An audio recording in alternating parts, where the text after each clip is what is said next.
Hello बच्चों, कैसे हैं आप सब। पिछली कक्षा में हमने कक्षा 9 के इतिहास को पढ़ा था, जिसमें हमने अध्याय 1 में पढ़ा था फ्रांसीसी क्रांति।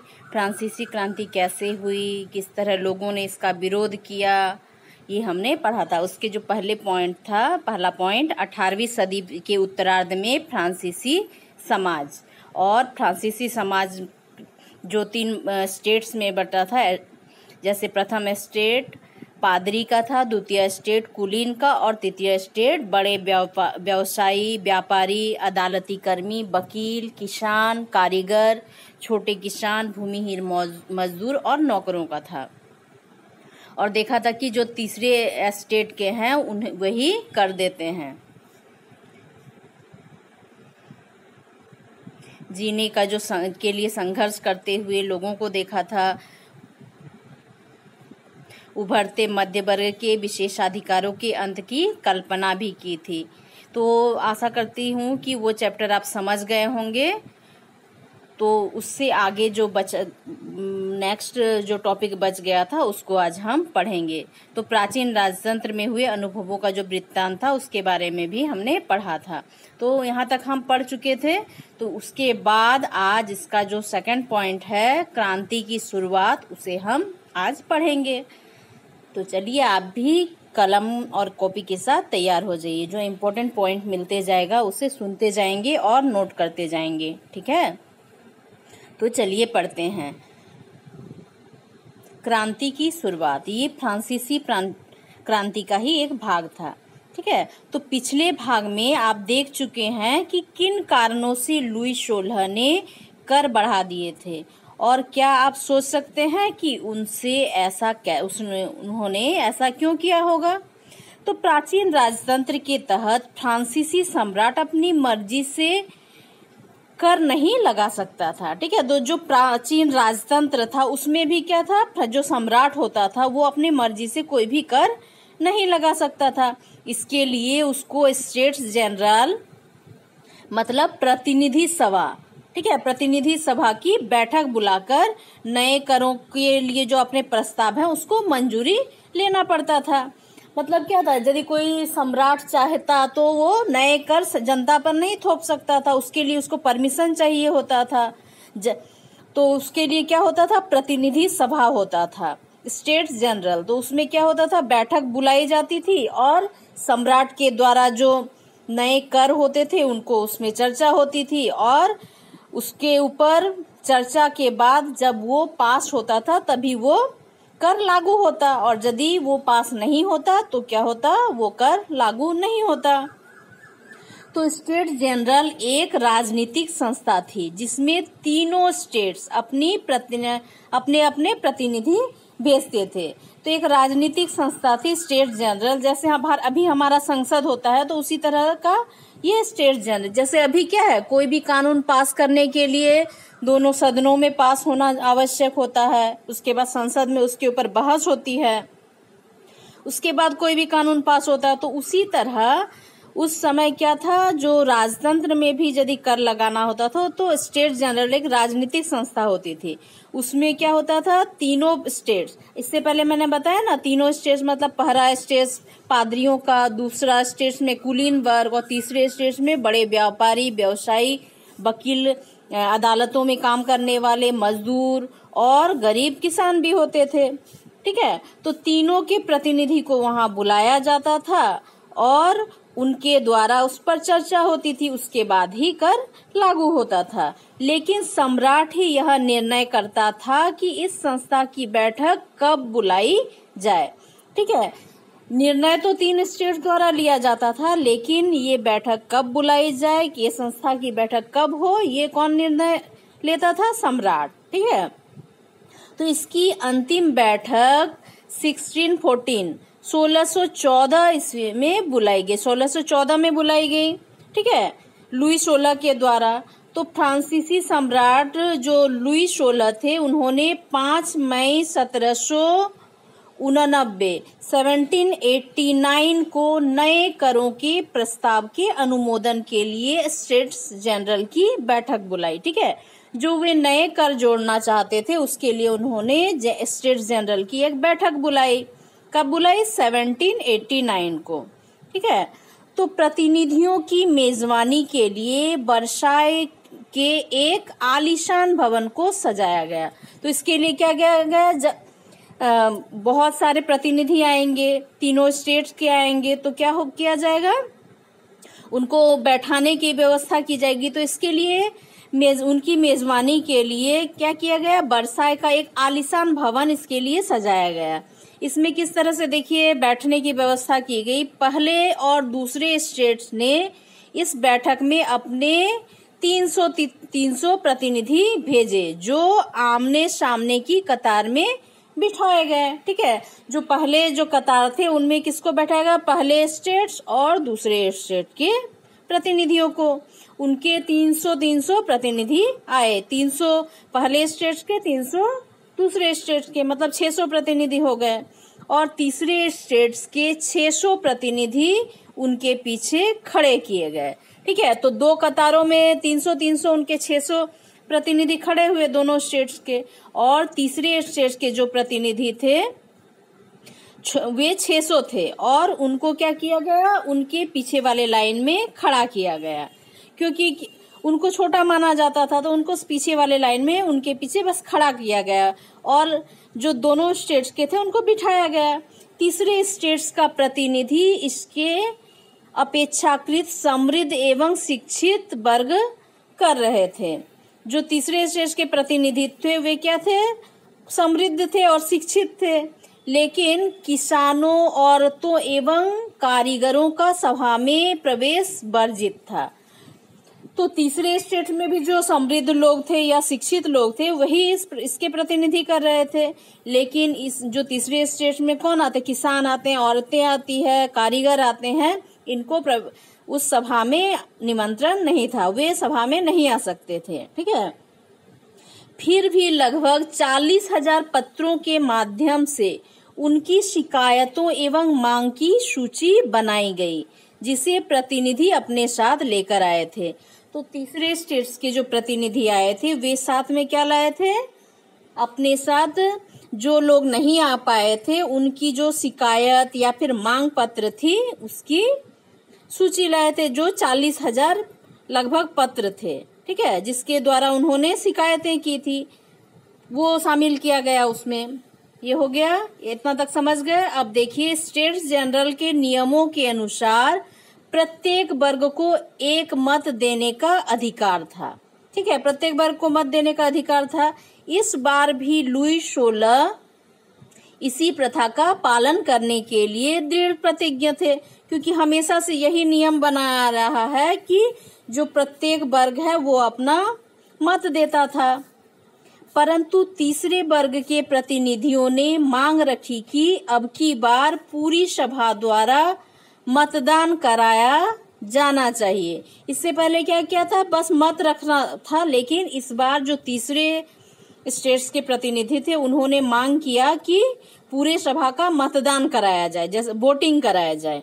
ठीक है, जिसमें प्रत्येक सदस्य को एक मत देने का अधिकार होगा, जिसमें क्या होगा? जितने भी लोग वहां उपस्थित हैं, मतलब 1200 लोग जो थे, वे सारे लोग उसमें मतदान करेंगे। यह एक लोकतांत्रिक सिद्धांत था। जैसे अभी क्या है? लोकतांत्रिक, जैसे भारत देश है लोकतांत्रिक, तो यहाँ पे सरकार चुनने के लिए क्या करती है? सबको मतदान देना पड़ता है, वोट देते हैं सभी लोग। तो वही लोकतांत्रिक सिद्धांत को तीसरे स्टेट के लोगों ने लागू करने के लिए कहा, जिसे मिसाल के तौर पर रूसो ने अपनी पुस्तक द सोशल कॉन्ट्रैक्ट में प्रस्तुत किया है। ठीक है, रूसो एक दार्शनिक और अर्थशास्त्री थे। उन्होंने अपने पुस्तक में, उनकी पुस्तक थी द सोशल कॉन्ट्रैक्ट। ठीक है, तो उसमें उन्होंने ये जो लोकतंत्र का सिद्धांत, मतदान का सिद्धांत, इसको मिसाल के तौर पर रखा अपनी किताब में। जब सम्राट ने इस प्रस्ताव को अस्वीकार कर दिया तो तीसरे स्टेट्स के प्रतिनिधि विरोध जताते हुए सभा से बाहर चले गए, लेकिन सम्राट इस चीज के लिए तैयार नहीं थे कि सबका मतदान हो।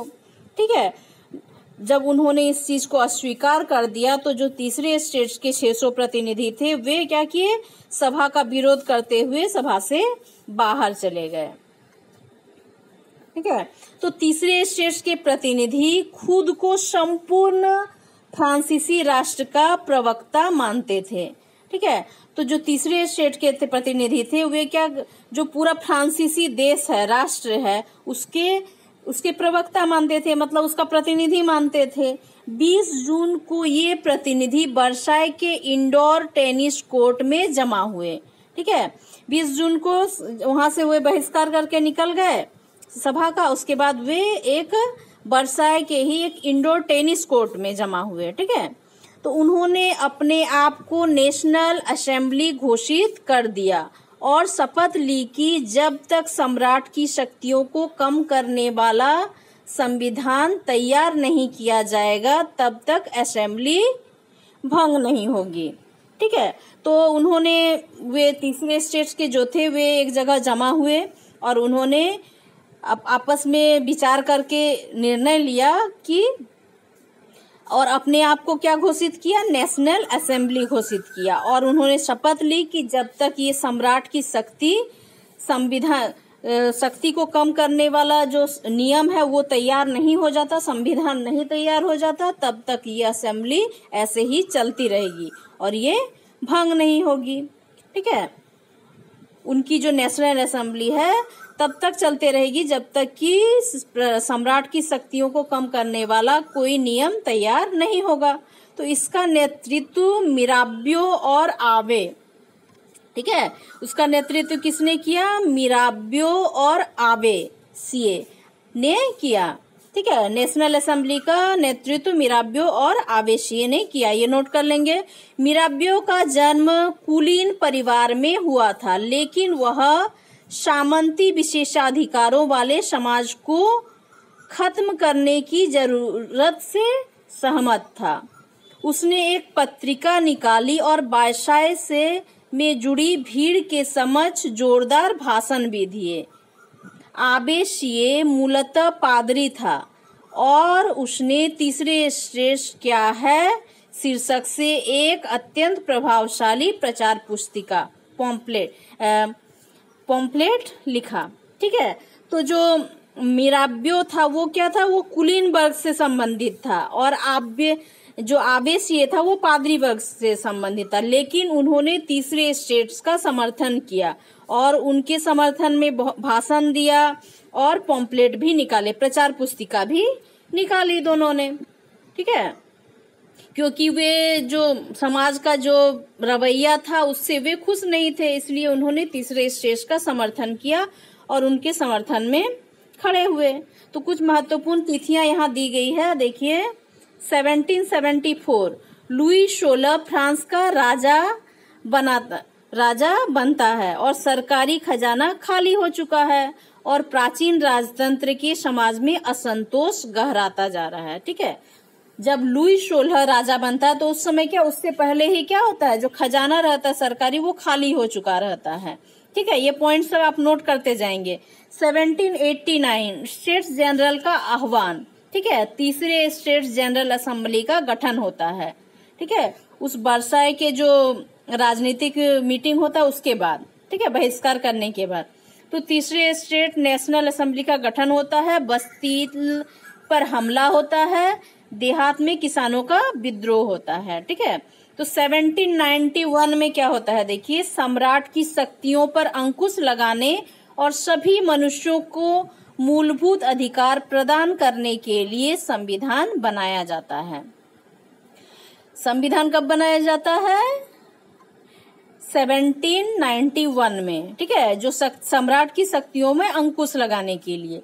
फिर 1792-93 में फ्रांस गणराज्य बनता है।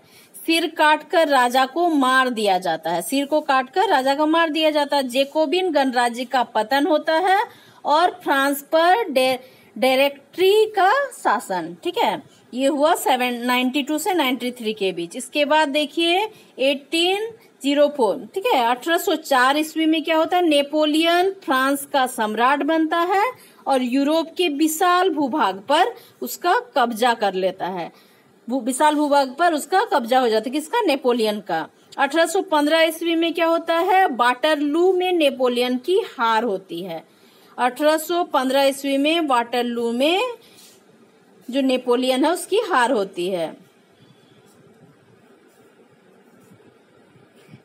देखिए यहाँ दिखाया गया है, नीचे उसको ऊपर दिया है कि तृतीय स्टेट के प्रतिनिधि मध्य में एक मेज पर खड़े असेंबली अध्यक्ष बेली की और हाथ उठाकर शपथ लेते हैं। क्या आप मानते हैं कि उस समय बेली निर्वाचित प्रतिनिधियों की ओर पीठ करके खड़ा रहा होगा? बेली को इस तरह दर्शाने के पीछे डेविड का क्या इरादा होगा? ठीक है, इसमें क्या दिखाया गया है कि बेली जो है प्रतिनिधियों के तरफ पीठ दिखाकर खड़ा है और चारों तरफ से सब लोग शपथ लेने के लिए हाथ बढ़ा रहे हैं। ठीक है, ये डेविड के द्वारा बनाया गया चित्र है, जॉक लुई डेविड द्वारा बनाया गया चित्र है, जिसको नेशनल असेंबली में लगाया जाना था। नेशनल असेंबली किसने बनाया था? ये थर्ड स्टेज के जो स्टेट्स के लोग थे, प्रतिनिधि थे, उनके द्वारा। ठीक है, जो टेनिस कोर्ट था वहां सारे लोग आकर वह क्या किए, शपथ ग्रहण किए नेशनल असेंबली के लिए। ठीक है, जिस वक्त नेशनल असेंबली संविधान का प्रारूप तैयार करने में व्यस्त थी, पूरी फ्रांस आंदोलित हो रही थी। और पूरे फ्रांस में क्या हो रहा था, आंदोलन चल रहे थे। कड़ाके की ठंड के कारण फसल मारी गई थी और पावरोटी की कीमत आसमान छू रही थी। इससे पहले भी आपने देखा था कि पावरोटी के कारण ही जन विद्रोह हुआ था। पावरोटी क्या है, वहां के लोगों का खाद्य है, प्रमुख खाद्य है, वही लोग खाते हैं, तो उसके साधारण लोग यही खाते हैं। यदि इसके दाम कीमतों में इतनी वृद्धि हो जाएगी तो लोग क्या होगा, भूखे मर जाएंगे। और इसी पावरोटी की कीमतों में वृद्धि के कारण लोगों का विद्रोह हो रहा था। जो बेकरी मालिकों की स्थिति, ये स्थिति का फायदा उठाते हुए जमाखोरी में जुटे थे। अब जब देखते हैं किसी चीज का कीमत बढ़ जाता तो लोग क्या करते हैं, जो व्यवसायी होते हैं उसको काला बाजारी करते हैं, उसको जमा कर रख देते हैं ताकि उसका कीमत और ज्यादा बढ़ जाए। और जब बहुत ज्यादा कीमत बढ़ जाएगा तब उसको बेचकर वो अपना मुनाफा कमाएंगे। तो इसी तरह जब पावरोटी की कीमत बहुत ज्यादा बढ़ गई थी तो बेकरी के जो मालिक थे वे क्या कर रहे थे, जमाखोरी कर रहे थे, जिससे उनका मुनाफा ज्यादा हो। बेकरी की दुकानों पर घंटों के इंतजार के बाद गुस्साई औरतों की भीड़ ने दुकान पर धावा बोल दिया। ठीक है, तो जब बेकरी में जमाखोरी के कारण वहां से पावरोटी नहीं बेचा जा रहा था, बहुत घंटों तक लोग बेकरी के बाहर लाइनों में खड़े थे। और इतने ज्यादा देर तक इंतजार करते करते भी जब बेकरी से पावरोटी नहीं मिल रहा था तो वहां की जो लाइन में खड़ी गुस्साई औरत क्या की, जो भीड़ थी वो दुकान पर धावा बोल दी। ठीक है, दूसरी तरफ क्या होता है, सम्राट ने सेना को पेरिस में प्रवेश करने का आदेश दे दिया। ठीक है, एक तरफ तो ये बेकरी वाला घटना हुआ, दूसरी तरफ क्या हुआ कि सम्राट ने क्या किया, सेना को पेरिस में प्रवेश का परमिशन दे दिया। क्रुद्ध भीड़ ने 14 जुलाई को बास्तील पर धावा बोलकर उसे नेस्तनाबूद कर दिया। ठीक है, तो क्या किया कि जो भीड़ थी बहुत ज्यादा क्रोधित थी, उन्होंने 14 जुलाई को क्या किया, बस्तील पर धावा बोलकर वहां पूरा तोड़फोड़ कर दिया। देहाती इलाकों में गांव-गांव यह अफवाह फैल गई। क्या अफवाह फैल गई कि जागीरों के मालिकों ने, जो जागीर थे उसके जो मालिक थे, जो उनसे सारा कंट्रोल में रखते थे, वे थे जागीर। ठीक है, तो जागीरों के जो मालिक थे वे भाड़े में लठौती लुटेरों के गिरोह बुला लिए थे। तो गांव में क्या अफवाह फैल गई कि जो जागीरदार हैं वो लठौत मतलब लुटेरों को बुला लिए हैं ताकि लोगों को लूट सके, जो पकी फसलों को तबाह करने में निकल पड़े हैं। ठीक है, और ये खबर फैल गई कि लुटेरे लोग और लाठी लिए हुए लोग फसलों को तबाह कर देंगे और लोगों का जो मेहनत है उसको बेकार कर देंगे। तो जैसे ये अफवाह फैली, कई जिलों में भय से आक्रांत होकर किसानों ने कुदाल और बेलचों से ग्रामीण किलों पर आक्रमण कर दिया। तो किसानों ने जब सुना कि हमारे जो मेहनत है उस पर ये पानी फेर देंगे, तब किसान अपने कुदाल बेलचा लेकर जो उनके गांव के आसपास जो किले होते थे जिसके द्वारा गांव पर नियंत्रण होता था, उस पर आक्रमण कर दिया और पूरा तोड़फोड़ किया। उन्होंने क्या किया, अन्न भंडार को लूट लिया और लगान संबंधी जितने दस्तावेज थे उनको जलाकर राख कर दिया। ठीक है, वहां तो चारों तरफ से क्रांति फैल गई थी, लोगों में आक्रोश हो गया था सम्राट के खिलाफ। तो ये सब उसके क्या है, कुछ उदाहरण देखने को मिलते हैं जिससे पता चलता है कि लोगों में कितना आक्रोश था। जो ग्रामीण किला था उसको तोड़ दिया, वहां जितने अन्नों को मतलब अनाजों का भंडार किया गया था उसको किसानों ने लूट लिया और लगान संबंधी जितने दस्तावेज थे उनको भी जलाकर राख कर दिया। कुलीन बड़ी संख्या में अपनी जागीरें छोड़कर भाग गए। बहुतों ने तो पड़ोसी देशों में जाकर शरण ले ली और जो भी जागीरदार थे वे क्या किए, ये किसानों का जब विद्रोह हो रहा था उससे डरकर वे भाग गए और अपने जागीरों को छोड़कर भाग गए और बहुत सारे क्या किए, पड़ोसी देशों में जाकर भी शरण लेने लगे कि जनता में इतना आक्रोश है, अब तो वे लोग हमको मार देंगे। ठीक है, तो इस तरह से वे अपना देश छोड़कर भागने लगे। अपनी विद्रोही प्रजा की शक्ति का अनुमान करके लुई 16 ने अंततः नेशनल असेंबली को मान्यता दे दी और यह भी मान लिया कि उसकी सत्ता पर अब से संविधान का अंकुश होगा। ठीक है, तो नेशनल असेंबली का मुख्य उद्देश्य क्या था कि जो सम्राट थी उसकी शक्तियों को सीमित करना, अंकुश लगाना संविधान के द्वारा। तो इसी कारण से चारों ओर विरोध भी हो रहा था।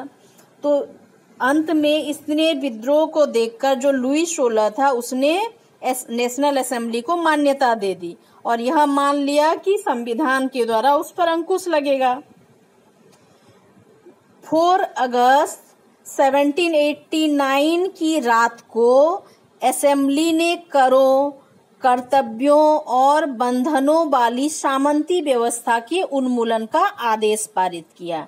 ठीक है, रात के समय क्या किया गया, असेंबली में कर टैक्स के लिए लोगों का जो क्या कर्तव्य है और क्या क्या लिमिटेशन है उसके लिए, उसको समाप्त करने के लिए क्या किया, एक आदेश पारित किया। पादरी वर्गों के लोगों को भी अपने विशेषाधिकार को छोड़ने के लिए विवश होना पड़ा। और क्या हुआ, जो पादरी वर्ग को एक विशेष अधिकार था, उनको कोई टैक्स नहीं लगता था। ठीक है, हर चीजों में उनको विशेष सुविधा था, तो उसको भी उनका जो विशेषाधिकार था पादरी वर्ग को, उसको भी छोड़ना पड़ा, मतलब फर्स्ट स्टेट को। धार्मिक कर समाप्त कर दिया गया और चर्चों के स्वामित्व वाली भूमि जब्त कर ली गई। जो चर्चों को भूमि दी गई थी उसको भी जब्त कर लिया गया और धार्मिक जो कर थे उसको भी समाप्त कर दिया गया कि धर्म के नाम पर पादरियों को भी कर देना पड़ता था। इस प्रकार कम से कम 20 अरब लिब्रे की संपत्ति सरकार के हाथ में आ गई। तो ये जो कर सब समाप्त कर दिए गए, इससे क्या हुआ, लगभग 20 अरब लिब्रे की संपत्ति सरकार को प्राप्त हो गई। देखिए इस चित्र में भय के लहर का प्रसार। ठीक है, मानचित्र से पता चलता है कि किस तरह किसानों के जत्थे एक जगह से दूसरी जगह तक फैलते चले गए। ठीक है, तो देखिए यहाँ क्या है, हरे रंग से जो क्षेत्र दिखाए गए हैं वे भय की लहर से अप्रभावित क्षेत्र थे। जो हरे रंग से ये क्षेत्र दिख रहे हैं वे भय के लहर से अप्रभावित, किसके भय से, उस क्रांति के भय से। और जो ये ऑरेंज कलर का दिख रहा है ये क्या है, 1789 की शुरुआत में विद्रोह वाले क्षेत्रों को दिखाया गया है। ठीक है, ये ऑरेंज कलर से। और ये जो राउंड करके यहाँ डॉट दिखाया गया है ये क्या है, प्रमुख भगदड़ के बाहरी हिस्से। ठीक है, प्रमुख जो भगदड़ थे उसके बाहरी हिस्से। और ये एरो जो दिख रहा है, ये जो एरो दिख रहा है, ये एरो सब दिख रहा है, ये क्या है, भय की लहर का जो विस्तार है इस तरह से हो रहा है। जो प्रमुख भगदड़ का क्षेत्र है, ये जो गोल गोल दिख रहा है ना, तो ये है। और इससे चारों तरफ से जो भय का लहर है इस तरह से फैल रहा है। ठीक है, तो इस तरह से दिखाया गया है। कुछ क्षेत्र जैसे ब्रेस्ट, एल्सेस, ठीक है, जेबादे, दलूज, ठीक है, ये सब क्षेत्र क्या है, उससे अप्रभावित है। और ये जो बाकी क्षेत्र है एरो में दिख रहा है, एरो दिखाया जा रहा है, ये भय का लहर का विस्तार को दिखाया गया है। ठीक है, इस चित्र में। अब देखिए आगे है, फ्रांसीसी संवैधानिक राजतंत्र बन गया। ठीक है, नेशनल असेंबली को मान लिया गया, संविधान बना, ठीक है। नियमों में भी परिवर्तन हुआ। तो किस तरह से परिवर्तन हुआ वो देखते हैं, ठीक है। नेशनल असेंबली ने सन 1791 में संविधान का प्रारूप पूरा कर लिया, ठीक है। नेशनल असेंबली द्वारा संविधान तैयार किया गया। इसका मुख्य उद्देश्य था सम्राटों की शक्ति को सीमित करना। इससे पहले सम्राट क्या था, अपने मनमर्जी कर रहे थे, लेकिन सम्राटों की शक्ति को सीमित करना इसका मुख्य उद्देश्य था। एक व्यक्ति के हाथ में केंद्रीकृत होने के बजाय अब ये जो शक्तियां थी वे विभिन्न संस्थाओं और विधायिका, कार्यपालिका, न्यायपालिका में विभाजित थी एवं हस्तांतरित कर दी गई थी। तो इस प्रकार फ्रांस में संवैधानिक राजतंत्र की नींव पड़ी, जिसको आप आगे चित्र में देखेंगे। और यही नई राजनीतिक व्यवस्था कैसे काम करती है उसे इस चित्र में देख सकते हैं, ठीक है। देखिए यहाँ नीचे कौन है, निष्क्रिय नागरिक, मतलब मताधिकार प्राप्त नहीं है इनको। लगभग 30 लाख पुरुषों, महिलाओं, बच्चों और 25 वर्ष से कम उम्र के व्यक्तियों को मताधिकार प्राप्त नहीं था, ठीक है। जिनकी उम्र 25 से ऊपर थी वे लोग ही मत दे सकते थे। साथ ही 30 लाख पुरुषों को, महिलाओं को और बच्चों को मताधिकार का अधिकार नहीं था। तो ये क्या थे, निष्क्रिय नागरिक, मतलब इनको कोई मताधिकार नहीं था। सक्रिय नागरिक, ठीक है। तो कुछ लोगों को मताधिकार प्राप्त था। लगभग 2.8 करोड़ की जो जनसंख्या में लगभग 40 लाख लोगों को मताधिकार था, मतलब सक्रिय नागरिक थे। वे लोग वोट देते थे और 40 लाख में से 50,000 पुरुषों को चुना जाता था, सिर्फ पुरुषों को चुना जाता था, ठीक है, निर्वाचन के द्वारा। फिर ये 50,000 में से लोग वोट देकर नेशनल असेंबली के 745 सदस्यों को चुनते हैं, ठीक है। और यही 745 सम्राट क्या करते हैं, असेंबली के सदस्यों को चुनने करते हैं। और ये नेशनल असेंबली किसको नियंत्रण करती है, सम्राट को, ठीक है। और ये नेशनल असेंबली नियंत्रित करती है मंत्रियों को, ठीक है। ये हो गया। अब ये सक्रिय नागरिक ही मिलकर वोट के द्वारा चुनते हैं न्यायाधीश, ठीक है। तो ये जो नेशनल असेंबली के सदस्य हैं ये हो गए विधायिका, और ये जो सम्राट हो गए ये हो गए कार्यपालिका, और मंत्री क्या हो गए, कार्यपालिका। और ये जो न्यायाधीश हैं ये हो गए न्यायपालिका, ठीक है। विधायिका, कार्यपालिका और न्यायपालिका 3 स्तर में सरकार हुई और इसी तरह से शासन का कार्य चलाया जाता था। और सम्राट को नियंत्रण करने कौन नियंत्रित करता था, नेशनल असेंबली, ठीक है। इस तरह से ये चित्र समझ गए। 1791 में के संविधान के अंतर्गत राजनीतिक जो व्यवस्था थी वो ऊपर चित्र में दिखाया गया। अब देखिए सन 1791 के संविधान के कानून बनने का अधिकार नेशनल असेंबली को सौंप दिया गया कि अब क्या क्या कानून बनेगा इसका अधिकार नेशनल असेंबली को था। नेशनल असेंबली अप्रत्यक्ष रूप से चुनी जाती थी, ठीक है। मतलब जो लोग चुने जाते थे 50,000 लोग, उसमें से ही नेशनल असेंबली के 745 लोग चुने जाते थे। तो सर्वप्रथम नागरिक एवं निर्वाचित समूह का चुनाव करते थे जो पुनः असेंबली के सदस्यों को चुनते थे। जैसा आपने ऊपर चित्र में देखा कि 50,000 लोग चुने गए, फिर वे 50,000 लोग मिलकर ही नेशनल असेंबली को चुनेंगे। मतलब ये क्या हो गया, जो पहले 50,000 लोग चुने गए वे डायरेक्ट चुने गए प्रत्यक्ष रूप से, लेकिन जो नेशनल असेंबली चुना गया इनके द्वारा चुना गया। मतलब क्या हो गया, जो नेशनल असेंबली चुना गया वो अप्रत्यक्ष हो गया। सभी नागरिकों को मतदान का अधिकार नहीं था, मतलब जो निष्क्रिय नागरिक थे उनको मताधिकार का अधिकार नहीं था। जिनकी उम्र 25 वर्ष से अधिक उम्र वाले केवल ऐसे पुरुष को ही सक्रिय नागरिक का दर्जा दिया गया जो कम से कम 3 दिन की मजदूरी के बराबर कर चुकाते थे, ठीक है। तो 25 वर्ष से उम्र अधिक हो पुरुषों की, सिर्फ पुरुषों को ही मतदान का अधिकार था, ठीक है। और साथ ही साथ ये भी था कि कम से कम वो अपने 3 दिन का जो मजदूरी था उतना कर चुकाता हो।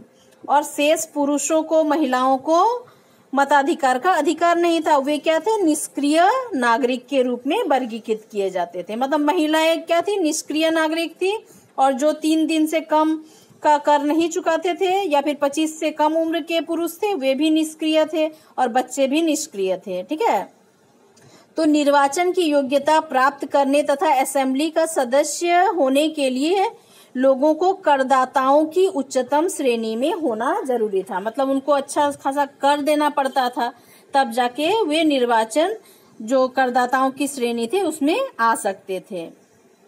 ठीक है, तो इस चित्र में दिखाया गया है पुरुषों एवं नागरिक अधिकार जो घोषणा पत्र था 1790 ईस्वी में ले बर्बिए द्वारा बनाया गया ये चित्र था। ठीक है, दाईं ओर दिखाया गया है जो आकृति है उसमें फ्रांस को दिखाया गया है, और बाईं ओर कानून को दिखाया गया है। ठीक है, इस चित्र में अब देखिए संविधान पुरुष एवं नागरिक अधिकार घोषणा पत्र। ठीक है, पुरुष एवं नागरिक घोषणा पत्र, नागरिक अधिकार घोषणा पत्र के साथ शुरू हुआ था।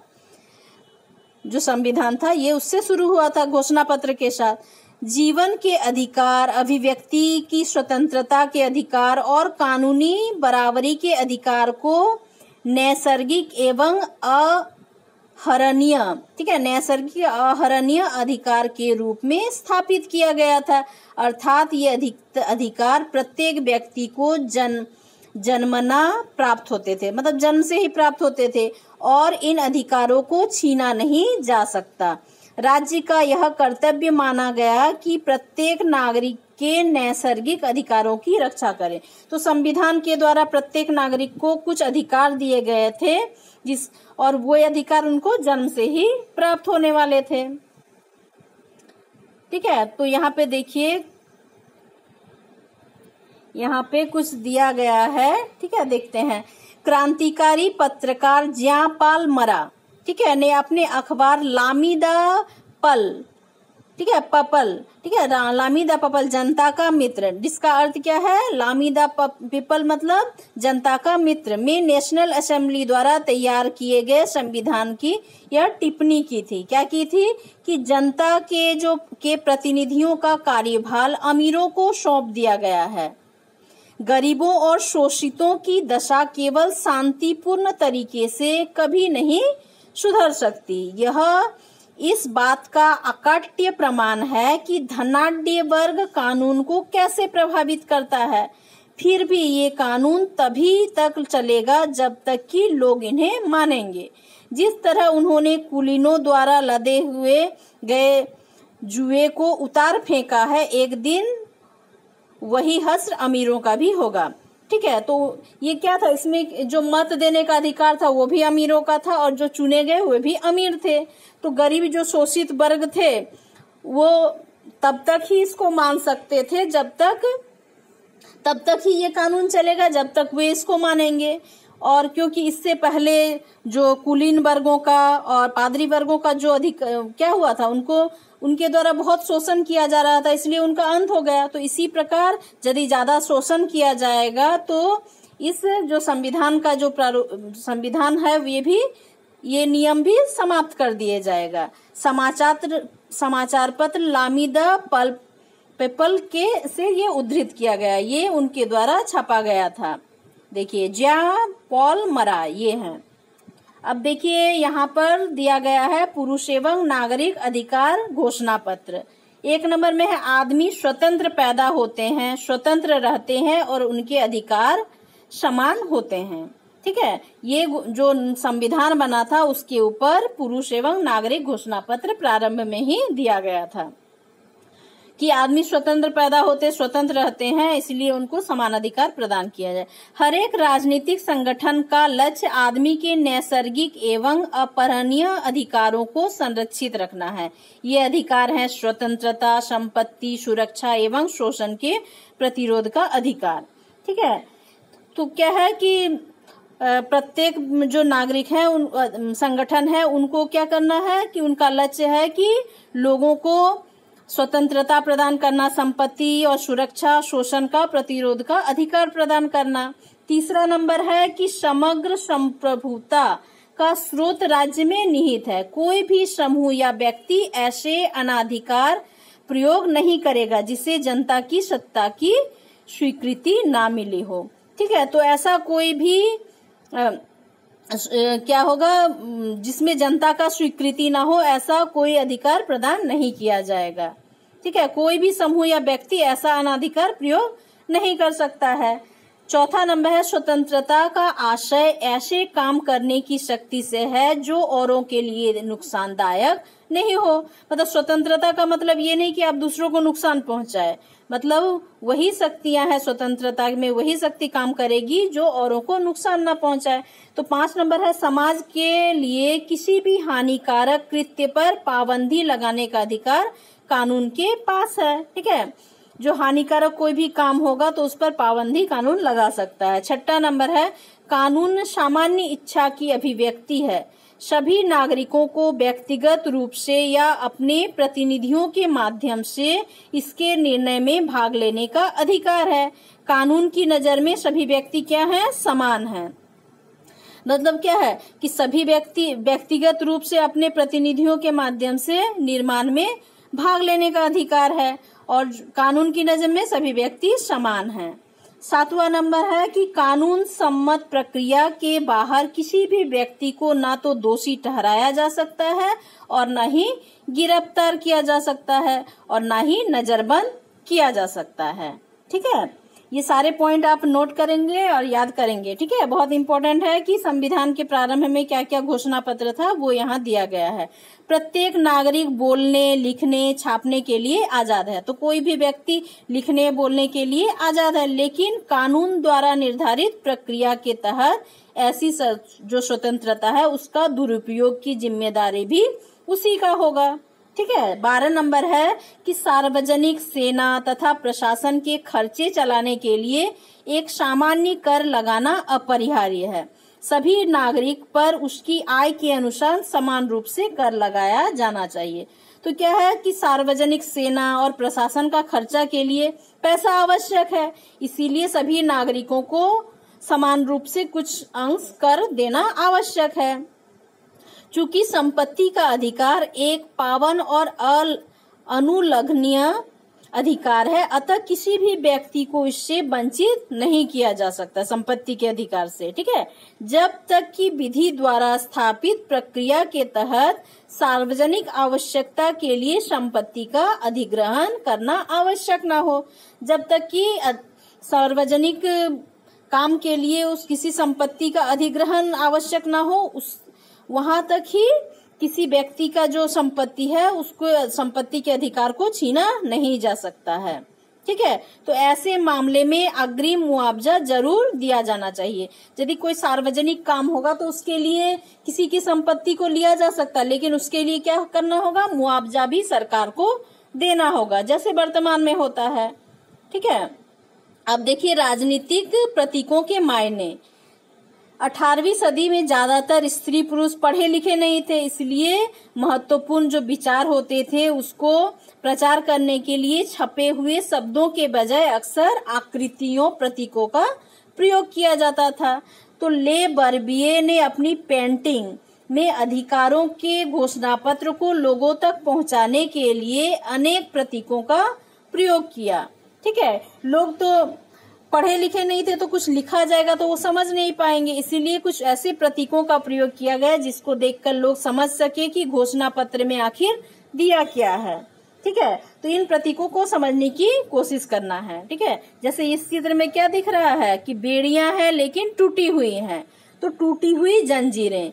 तो दासों को बांधने के लिए क्या किया जाता था, पहले जंजीरों का प्रयोग किया जाता था। ठीक है, जो दास होते थे, गुलाम होते थे, उनकी खरीद बिक्री होती थी और उनको जंजीरों में बांध कर रखा जाता था। टूटी हुई हथकड़ी उनकी आजादी का प्रतीक है, और ये जो टूटी हुई हथकड़ी दिख रहा है इसका मतलब क्या है कि गुलाम आजाद हैं। अब देखिए यहाँ इस चित्र में दिख रहा है कि यहाँ पर क्या है, बहुत सारे लकड़ी आपस में बंधे हैं और एक तीर यहाँ पर जोड़ा गया है ना। तो इसमें क्या, इसका क्या अर्थ है, छड़ों का बरछीदार गट्ठर। तो अकेली छड़ को आसानी से तोड़ा जा सकता है। कोई यदि एक छड़ हो तो क्या होता है, उसको आसानी से तोड़ा जा सकता है, पर पूरे गट्ठर को नहीं तोड़ा जा सकता।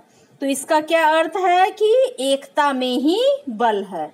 इस चित्र का अर्थ है कि एकता में ही बल है। यदि कोई एक लकड़ी हो तो उसको कोई तोड़ सकता है, लेकिन यदि बहुत सारे लकड़ी एक साथ बांधी हुई हो तो उसको तोड़ा नहीं जा सकता। तो इन चित्रों को देखकर लोग उसका अर्थ समझ जाते थे और इस तरह वे घोषणा पत्र में क्या घोषणा किया गया है वो इस चित्रों के माध्यम से समझ गए। तीसरा है, देखिए त्रिभुज है और उसके अंदर आंख है और यहाँ पे प्रकाश निकलता हुआ दिख रहा है। त्रिभुज के अंदर रोशनी बिखेरती आंखें, ठीक है। तो सर्वदर्शी आंख ज्ञान का प्रतीक है। आंख क्या है, ज्ञान का प्रतीक है। सूर्य की किरणें अज्ञात रूपी अंधेरे को मिटा देगी, ठीक है। तो आंख क्या है, ज्ञान का प्रतीक है। और ये जो सूर्य की किरणें निकलती दिख रही हैं, ये क्या होगा कि सूर्य की किरण जब आएगी तो अज्ञानता रूपी जो अंधकार है वो समाप्त हो जाएगा। इस चित्र को देखकर लोग यही समझते थे। अब ये देखिए क्या है, राजदंड। तो शाही सत्ता का प्रतीक है। ये राजदंड क्या है, शाही सत्ता का प्रतीक। अब देखिए ये क्या है कि अपनी पूंछ मुंह के लिए सांप, ठीक है। तो ये क्या है, एक सांप है जो अपना पूंछ क्या है, मुंह में लिया हुआ है। इसका क्या अर्थ है कि समानता का प्रतीक। अंगूठी का कोई और छोर नहीं होता है, ठीक है। तो क्या है कि अंगूठी क्या है, चारों तरफ से गोल होता है, मतलब उसका कोई शुरुआत और कोई अंत नहीं होता है। मतलब क्या है, चारों तरफ से ये समान है। और क्या है, ये जो सांप है उसका अपना ही पूंछ उसका मुंह में डाला हुआ है। मतलब क्या है कि कानून की नजर में, संविधान की नजर में क्या है, सभी समान है। क्योंकि क्या होता है, गोल चीजों में कोई प्रारंभ या अंतिम बिंदु नहीं होता है, सभी में समानता है, पूरे अंगूठी में ही समानता है। तो इस जो अंगूठी का चिन्ह दिया गया है इसमें यही समझ में आता है या यही संदेश दिया जाता है। अब देखिए लाल फ्राइजियन टोपी, ठीक है। ये जो चित्र में दिख रहा है टोपी, ये क्या है, लाल फ्राइजियन टोपी है। तो दासों द्वारा स्वतंत्र होने के बाद पहनी जाने वाली टोपी, ठीक है। जब दास स्वतंत्र कर दिए गए तब उनके द्वारा ये टोपी पहना गया। अब है नीला सफेद लाल, ठीक है, नीला सफेद लाल। तो फ्रांस के ये क्या है, राष्ट्रीय रंग है। कौन से, नीला सफेद और लाल। अब ये देखिए डैनी बाली स्त्री, ठीक है। इसमें क्या है, उसके पंख है। तो कानून का मानवीय रूप में दिखाया जाता था इस तरह से, ठीक है। अब ये क्या है, विधि पट है। विधि क्या है, कानून का पट। कानून सबके लिए समान है और उसकी नजर में सब बराबर हैं। यही इस चित्र के द्वारा दिखाया गया है, ठीक है। इस तरह से ये चैप्टर, इस फ्रांसीसी क्रांति का जो दूसरा भाग है वो समाप्त होता है, ठीक है। इसे आप बार बार 2-3 बार रिपीट करके पढ़ेंगे तो आपको ये समझ में आ जाएगा, ठीक है। तो यहाँ तक आप समझ गए होंगे। इसका अगला भाग जो यदि आप नहीं देखे तो उसको भी देख लेंगे, ठीक है, और ये भाग पढ़ लेंगे। और इसके बाद का जो पार्ट आएगा नेक्स्ट क्लास में, हम इसका जो तीसरा पॉइंट है फ्रांसीसी क्रांति का, फ्रांस में राजतंत्र का उन्मूलन और गणतंत्र की स्थापना को पढ़ेंगे। तो नेक्स्ट पार्ट के लिए आप चैनल को सब्सक्राइब कर लेंगे, जिससे आपको सारे पार्ट मिल जाएंगे, इसके आगे वाला और आने वाले सारे पार्ट भी मिल जाएंगे। तो इसके बाद मैं ये आपके 9 का जो हिस्ट्री है इसको, इस चैप्टर को कंप्लीट करने की कोशिश करूंगी, ठीक है। और यदि आपको इसको समझने में कोई भी दिक्कत हो तो मुझे कमेंट करके जरूर कहेंगे, तो मैं उसको सॉल्व करने का कोशिश करूंगी। तो आप पढ़ते रहिए। यदि आप पढ़ते हैं तो मुझे, यदि आपको ये पसंद आता है तो आप कमेंट करके बताएंगे, तो मैं इस चैप्टर को भी आगे भी जारी रखूंगी, ठीक है। इसके नेक्स्ट चैप्टर को भी करने की कोशिश करूंगी। तो चलिए आप पढ़ते रहिए और समझिए, और यदि ना समझ में आए तो 2-3 बार रिपीट करके पढ़िए, जरूर समझ में आ जाएगा। तो आज के लिए यहीं तक, फिर मिलते हैं नेक्स्ट क्लास में। Thank you.